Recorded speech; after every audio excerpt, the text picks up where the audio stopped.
Let's settle this once and for all. Is the Bronco Raptor better or is the V8 Wrangler better? I'll include a link to the Ford here in Park City's website in the description down below. They're providing us with this Bronco Raptor. Also include a link to my car buying guide. Let's get into it.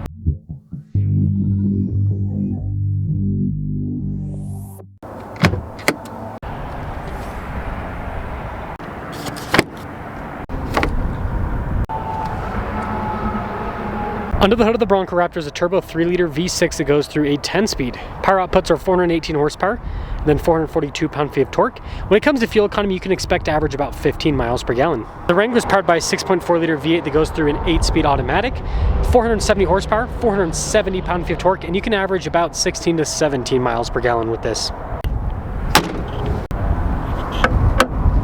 I'm trying to hit 500,000 subscribers before the end of the year. I'd really appreciate it if you'd help out with that. The Bronco Raptor has some really cool elements. You've got the venting there on the hood, super wide appearance. This is over 80 inches wide. That's why it needs marker lights and hence the Raptor name. You've got an upgraded bumper, underbody protection, fog lights from the factory.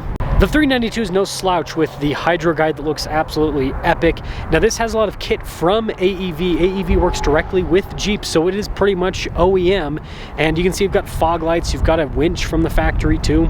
And I do want to mention AEV is a la carte, so you don't have to add the bumpers that this has, and that'll greatly reduce the cost on the Wrangler. Anyways, the Bronco Raptor has 37s. These are the BFG KO2s, and this Wrangler has 37s. These are the BFG KO3s. And seeing them side by side, the KO3s are actually a little bit taller than the KO2s. Now, both of these vehicles have massive fender flares to fit those larger tires, and the Bronco Raptor has side steps with its rock rails. The Wrangler just has rock rails, but you can kind of use them as a side step. Now here's a side profile of the Bronco Raptor. The top and the mirrors are painted black, which creates some nice contrast, but you can see this thing sits high. And if we take a look at the Wrangler, you can see that it also sits high, just like the Bronco Raptor.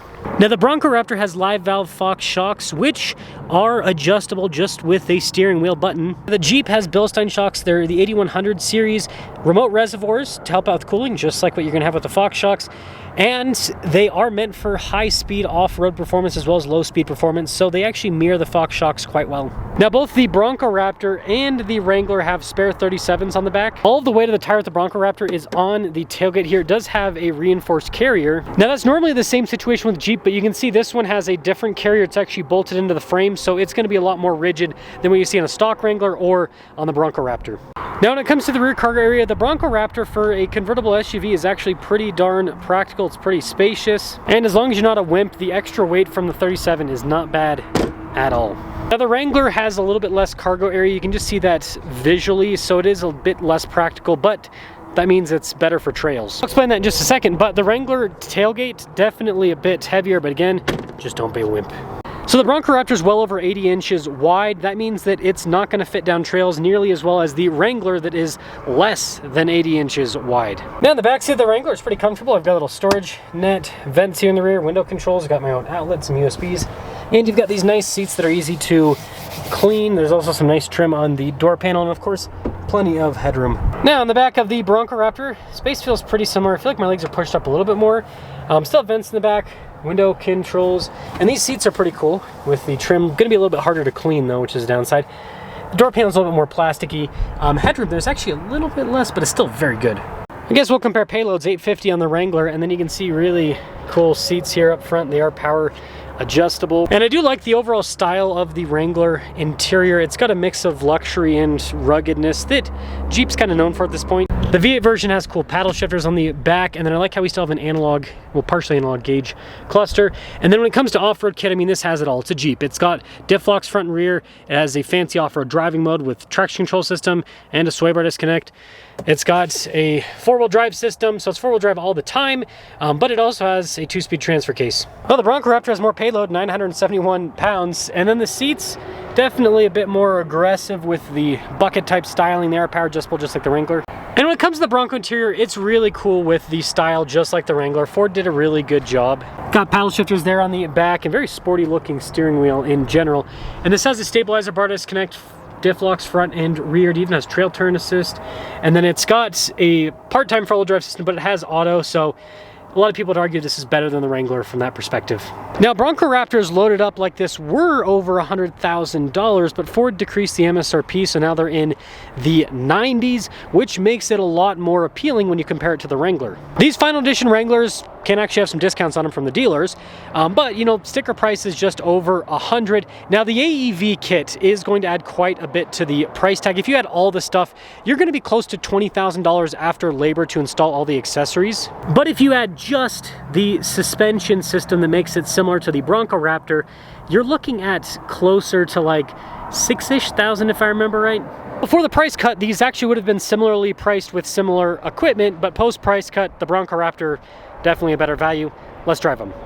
Bronco Raptor first, and then we'll see how that fancy pants Wrangler performs. And I really do want to emphasize the accessory cost difference, because you know, a lot of people I know are going to say, the Wrangler has so much accessories. Most of those accessories are completely unnecessary, right? I got them because I want to test out the whole kit, but you don't have to get the bumpers. You don't have to get the fuel caddy. There's a lot of stuff that adds extra cost to that is, like I said, unnecessary. Because the Wrangler from the factory comes with a winch, it comes with steel bumpers, it comes with all the same equipment from that perspective. So you just have to add the shocks. I'll be interested to see the acceleration difference between them. Now the Bronco Raptor's, you know, it's no slouch by any means when it comes to acceleration, but this vehicle weighs quite a bit more than the Wrangler. I shouldn't say quite a bit more, but it does weigh more. That Wrangler is going to come in at about 5,500 pounds roughly. This is closer to 6,000 pounds. Not quite, but it's getting up there. And it makes sense, right? It's a wider, bigger vehicle overall. And the interior feels wider than the Wrangler. Like, you feel like you're in a bigger space. Now the suspension's incredibly comfortable, especially for a Bronco. And you know, that's the benefit of the live valve. I feel like something bit me out there.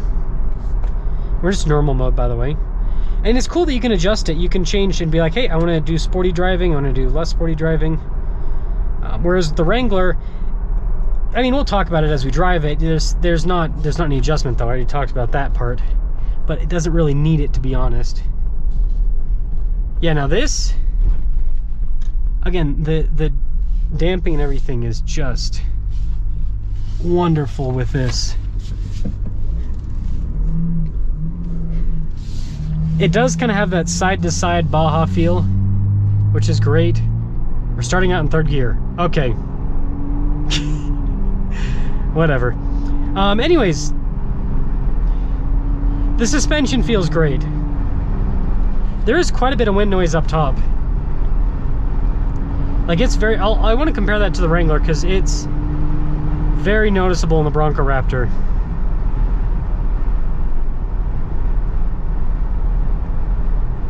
I do like the tie-down points there at the front that act as sight lines. That is something that's nice. Now, it's not the whole width of the Bronco Raptor, sadly, because you got the big fender flares.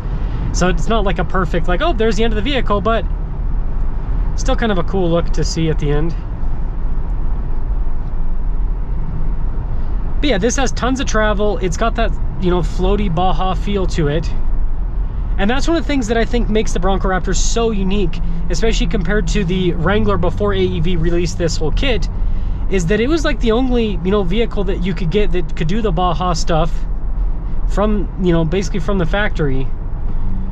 So let's go pop into the Wrangler and see how that feels with the suspension, because we already know the engine's going to be more exciting with the V8, but is the suspension going to be comparable to the Bronco Raptor, where it, you know, you can feel the travel and the handling's good and all that? So yeah, let's pop in.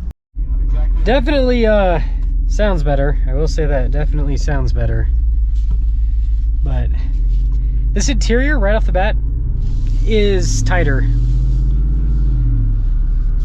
Feels, it's not claustrophobic by any means, but like going from like the Bronco, I felt like I was in first class. Now I feel like I'm in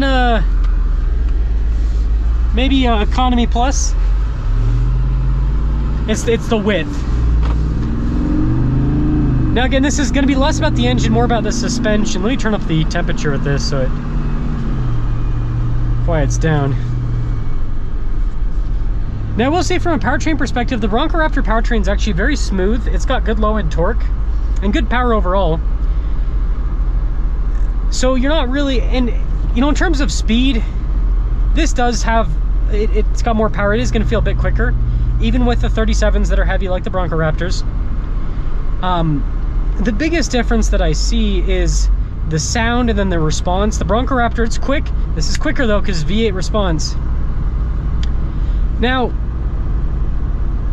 this basically feels like pretty close to a narrow body Bronco Raptor. It's not quite as, you can tell it's not quite as floaty, which I actually like, because in the Bronco Raptor, you have to put it in sport mode to make it so that it stays in line, whereas this, it's just always like this.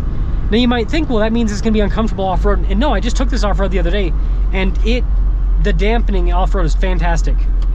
It does the Bronco Raptor thing, where when you go over the bumps, it handles them. And I've got the tires at 50 PSI right now, and yeah, it does just fine. It does just fine. So,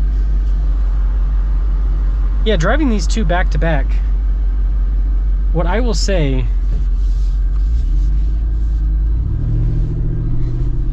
is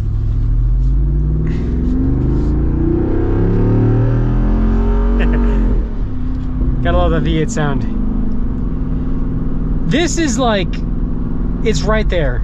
Again, this was never intended for Baja stuff, so you have to understand the Bronco Raptor is always going to be just that much better when it comes to Baja stuff. But this is so close in terms of the suspension feel that for 99% of off-roading, this is going to be more than adequate. It's that like all out, you know, you taking a jump where the Bronco Raptor, yeah, it's going to be a bit better for that. But this is right there. And to all the people, again, they're going to comment on the pricing difference. There are so many people that buy these 392s that don't put any miles on them and then sell them. And the reason I'm bringing that up, there are tons of super low mileage 392s for sale used that are basically brand new. 60, 70, maybe 80 grand. So less than the price of one of those new Bronco Raptors. You can add the shocks, you can add the springs, you can add the steering stabilizer. That's it. Like I said, I think if you add all that stuff, you're like looking at like 5 or 6 grand, roughly. So you could still be less money than a Bronco Raptor and have crazy off-road performance.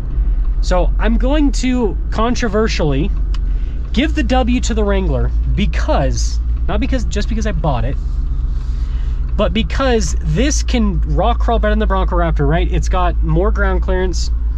It has better articulation. It also happens to have a narrow body that can fit on more stuff. And then it can do, it's like 90% of the way there with the Bronco Raptor and the high-speed stuff. It's not quite as stable because it's not as wide. But outside of that, the shock performance, the shock fade, all that kind of stuff, I mean, it's right there with the Bronco Raptor. So that's why I went with this kit, is because I'm basically getting a Bronco Raptor with a V8, and I also get our still rock crawl. You can rock crawl with the Bronco Raptor, but you're massively limited because of the width.